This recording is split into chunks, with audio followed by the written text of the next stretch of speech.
Primeira série, ligações químicas, parte 1. Por quê? Capítulo 6. Eu vou dividir em 2 partes ou 3, para vocês terem maior entendimento. Porque tem muitos alunos que não viram ligações químicas no 9º ano. Então, vamos tentar passar isso de uma forma bem legal, para que vocês consigam entender. Lewis e Corcel propuseram a regra do octeto. A regra do octeto propõe o seguinte: o elemento químico ele tem que possuir 8 elétrons na última camada de valência. Isso proporciona uma estabilidade, sendo que alguns elementos perdem e outros ganham para manter essa camada com 8 elétrons. Então, o que acontece é o seguinte: existem ligações químicas. Essas ligações elas correm por uma interação com esses elementos que proporcionam tipos diversificados de ligação. Esses tipos diversificados são a ligação iônica, covalente normal, dativa e metálica. É lógico que aqui tem todo um contexto energético. Então, para formar essa molécula, elas têm que se ligar. Ou, a quebra de uma molécula para a formação de novas moléculas também tem uma interação. Se existe uma interação, existem ligações químicas. O que é que acontece? Os gases nobres e hidrogênio. Os gases nobres, que é a última camada, a coluna 18, que é considerada a família 8A, eles são completos, com exceção do hélio. O hélio tem 2 elétrons e ele é um gás nobre, está completinho.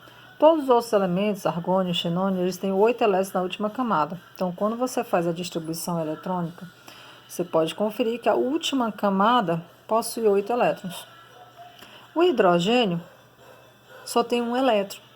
Então, necessariamente, ele também quebra a regra, porque ele se completa com 2. Então, ele precisa ganhar mais 1 elétron para ficar completo, se estabilizar. Ele não ganha 7 para ficar com 8. Então, ele se estabiliza com 2 elétrons, ok? Então, quando alguns livros citam a estabilidade segundo o gás nobre, justamente por isso, porque eles consideram o gás nobre completo, então, a estabilidade parecendo com o gás nobre. Então, na aula passada, a gente fez a distribuição eletrônica. Então, vocês lembram que eu fiz por camadas, camada K, camada L e camada M. Então, se vocês observarem, esse primeiro átomo, ele possui 1 elétron. Já o outro, vamos enumerar para ficar mais visível para vocês, tem 1, 2, 3, 4, 5, 6, 7. E aqui tem 1. Então, ele tem 7 elétrons. Então, é muito mais fácil ele ganhar 1 elétron e se estabilizar com 8, do que perder 7 para ficar com 8 da camada anterior. Já o primeiro átomo, é mais viável ele perder esse 1 elétron para ficar com a camada anterior, para promover essa estabilização. E é justamente isso que acontece. Então, o que acontece? Vamos de novo enumerar. 1, 2, 3, 4, 5, 6, 7. Esse eletrozinho, que estava aqui, ele vai ser transferido para esse outro átomo. Ou seja, olha só. Então, ele fica com a última camada com 8 elétrons. Vamos contar que é a camada anterior. E o outro, Então, isso é uma ligação iônica. Houve a transferência, simbolizada por uma seta. Houve a transferência de alguém que perde e alguém que ganha. Ou seja, uma ligação iônica. Li, ok? Então, a gente vai começar por ligações iônicas. Todo elemento da família 1A, 2A e 3A, eles perdem elétrons, com exceção do hidrogênio, não esqueça. Então, olha só.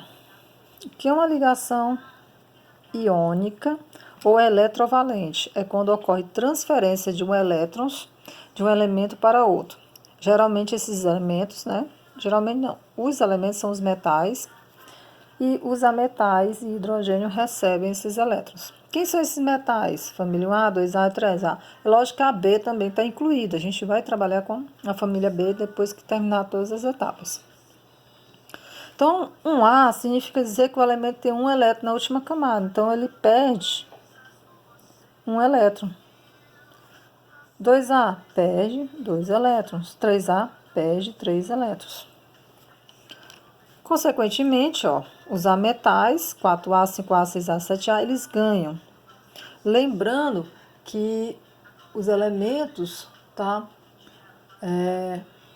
da família 4A, alguns são metais. Exemplo, o chumbo é um metal, ok? Então a gente tem que ter cuidado com esses detalhezinhos. Vocês vão aprendendo com as atividades, é lógico. Então 4A ganha 4 elétrons, 5A ganha 3. Patrícia, por que isso? Ganhar 3, ganhar 4. Porque, 8 elétrons na última camada. Se é 8 elétrons, se eu tenho 4 elétrons, eu preciso ganhar mais 4. Se eu tenho 5, eu vou ganhar 3. Se eu tenho 6, eu vou ganhar 2. Se eu tenho 7, eu ganho 1 elétron. E aí vem até a simbologia das cargas, né? Então, um elemento da família 1A, ele tem um cátion. Da 2A, 2 cátion. Da 3A, 3 cátion. Consequentemente, 4A, o elemento vai ser 4 menos. 5A, 3 menos. 6, 2 menos. E 7, 1 menos. Ok? Identificação por íons. Sendo assim, o que vocês precisam saber? Identificar o elemento. Se ele não for identificado a família na questão, você tem que ir lá na tabela. Ou ele vai dar o número atômico. Aí você faz a distribuição e identifica a família. É lógico que o mais fácil é a questão de proporcionar de onde é a família, ou você ir direto na tabela periódica. Sendo assim, vamos fazer alguns exemplos para melhorar. Só que tem um detalhe, a gente vai começar por uma fórmula simples, tá? Depois eu vou colocar vários tipos de fórmulas químicas. Vamos lá. Então, o sódio da família 1A. Lembre-se, estamos trabalhando com ligação iônica. Ligação iônica, alguém perde, alguém ganha. Então, toda vez que você vê um elemento da 1A, 2A e 3A, já sabe, tem ligação iônica, com exceção do hidrogênio. Então, o sódio dá 1A. Se ele dá 1A, ele perde um elétron. Cloro dá 7A, logo ele ganha um elétron. Aí você puxa os dois para cá. Sódio aqui, cloro aqui. Você vai dispor de uma determinada forma que fique fácil para você. E aí é o seguinte, o sódio não dá 1A, então a família indica para vocês a quantidade de elétrons. Se ele dá 1A, ele tem um elétron. O cloro dá 7A, logo ele vai ter 7 elétrons. Vocês podem fazer bolinha, estrelinha, do jeito que vocês quiserem. E aí o que acontece? Ocorre uma transferência desses elétrons. Quando ele transfere esse elétron, esse aqui fica com 8, fica estabilizado, e esse aqui que perdeu fica com a camada anterior que tem 8 elétrons. Isso aqui é uma ligação iônica, ok? E que fórmula é essa aqui? Vamos tentar identificar cada fórmula. Vamos lá.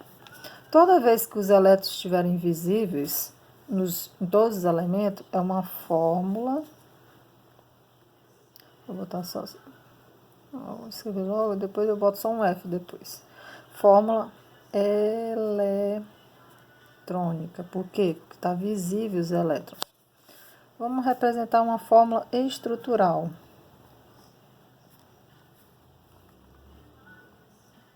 A fórmula estrutural é só isso, NaCl.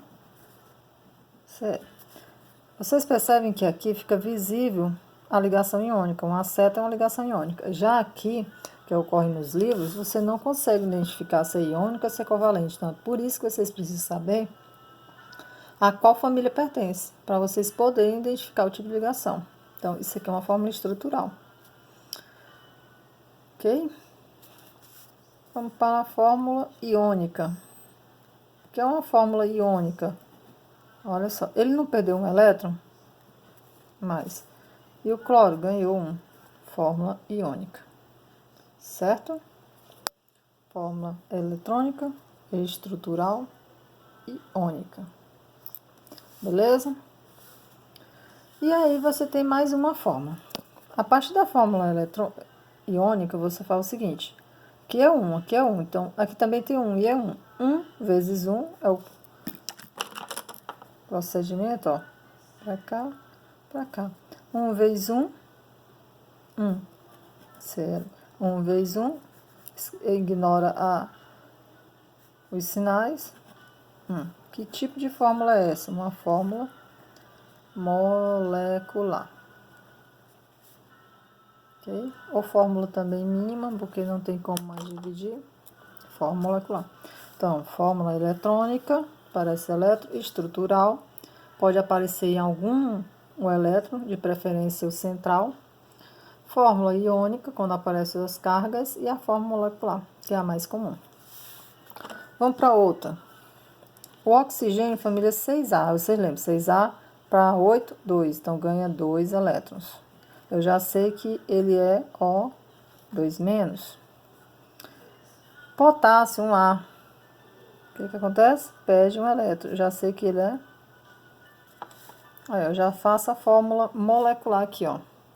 Por meio da fórmula molecular, eu já sei quantos elementos eu vou dispor na minha distribuição eletrônica. Prestem atenção. Fórmula iônica. 2- e o K+.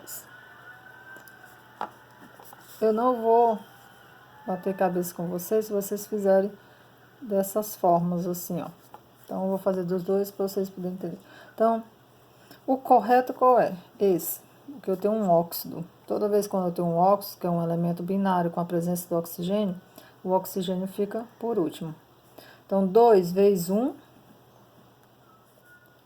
1 vezes 1, olha só. Então, a partir daqui eu tenho uma fórmula molecular. Pronto, se eu tenho uma fórmula molecular, fica fácil. Quantos elementos eu vou usar de potássio? 2. Quantos oxigênio? 1. Aí você vê, tem um elétron aqui, família 1A. Tem um elétron, o oxigênio tem quantos? 6A, 6 elétrons. Logo, ó, potássio cede um elétron, perde um elétron e o outro fica com, tinha 6, agora tem 8. E eles aqui também se estabilizaram. Fórmula eletrônica. Ligação iônica. Qual é a fórmula estrutural? Fórmula estrutural. Que a gente vai ter que ter cuidado lá na frente. Por quê? A fórmula estrutural, ela dispõe eles de uma forma tridimensional. E aí você tem tipos linear, angular, tetraédrica. Então, eu vou citar aqui para vocês como essa fórmula. E mais na frente a gente vai ter mais detalhes. Então, ela fica assim, ó. É uma fórmula angular. Ou melhor, um arranjo angular. Ok? Fórmula estrutural, vocês percebem que é diferente daquela que não tinha elétrons. Por quê? Porque a central tem. É uma fórmula estrutural. E desculpa sobre o arranjo. Um arranjo tetraédrico com a geometria angular. Ok? Então, geometria. A gente vai ver lá na frente. Geometria e arranjo. Então, vocês estão vendo que é bem legal, né? Ligação iônica. Então, é um joguinho, é brincadeira, uma brincadeira que você vai completando. Nesse caso aqui, eu tenho um hidrogênio. O hidrogênio é uma exceção, ele ganha um elétron. Lembrem, o hidrogênio é uma exceção. E o oxigênio também ganha 2 elétrons. É uma ligação iônica? Nananina, não. Tá? É uma ligação covalente, que é o que a gente vai ver nas próximas aulas. Então, vamos fazer mais uma? Vamos fazer o hidrogênio. Eu vou eliminar aqui o oxigênio. E vou botar o hidrogênio ligado ao nitrogênio. Pronto. O nitrogênio da família 5A ganha 3 elétrons. Posso fazer aquela história da fórmula iônica para obter a quantidade certa? Pode, ó. Hidrogênio e nitrogênio. Quanto o hidrogênio ganha? 1. E o nitrogênio? 3. 3 vezes 1. 1 vezes 1. Fórmula o quê? Molecular. Então, quantos hidrogênio eu vou ter para dispor aqui no plano? Ó, como eu já tenho uma noção de geometria, eu já disponho de uma forma já. Então, ó, 5A, 5 elétrons, um hidrogênio.